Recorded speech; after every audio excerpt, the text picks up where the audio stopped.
DeepVisus. When the Clockwork Breaks, based on chapters 3 and 4 of George Kampis's Self-Modifying Systems in Biology and Cognitive Science, 1991. If the universe really runs like a perfect machine, why does life keep doing things no machine ever could?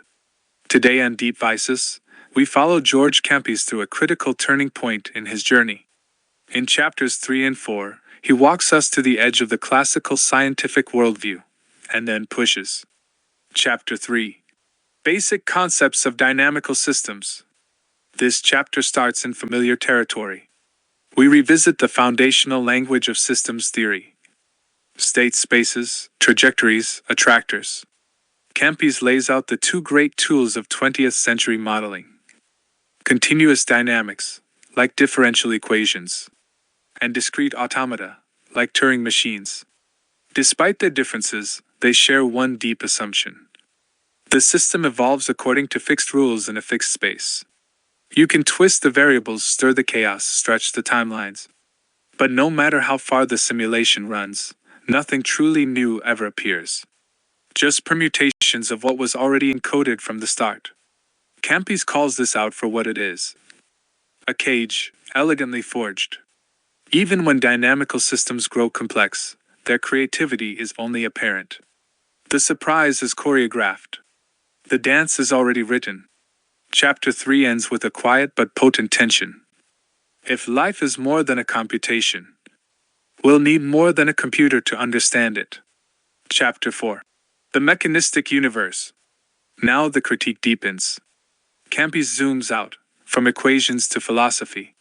He examines the machine metaphor that has shaped science for over 300 years. In this view, the universe is a vast, orderly mechanism. Like Newton's clockwork, or Turing's tape. Driven by timeless laws and reducible to predictable motion. But this metaphor starts to fail the moment we look at living systems. Evolution introduces genes that never existed before. Development generates forms not specified in advance. Cognition invents ideas that aren't the output of input. In these moments, something happens that wasn't just a rearrangement. It's not just change, it's creation. Kampis argues. Mechanistic models can capture transformation, but not emergence. They can rotate the gears, but they can't make new ones. And then comes a subtle shift. He brings the observer into the spotlight. We don't model the world from outside it. We engage with it, select from it, shape how it appears to us. Every model involves choices. What to track, what to ignore, what to formalize. In other words, modeling isn't a mirror. It's a relationship.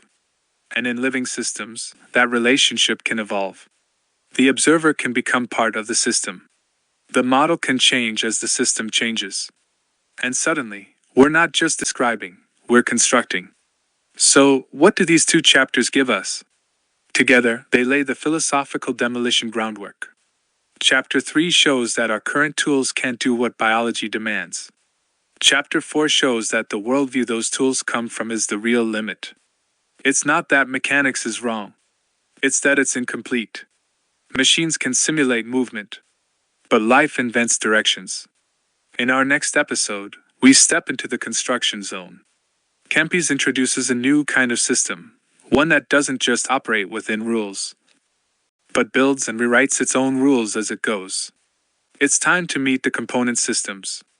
So until then, stay sharp, stay curious, and listen for the moment when the gears stop ticking and start transforming. DeepVisus, where vision meets depth.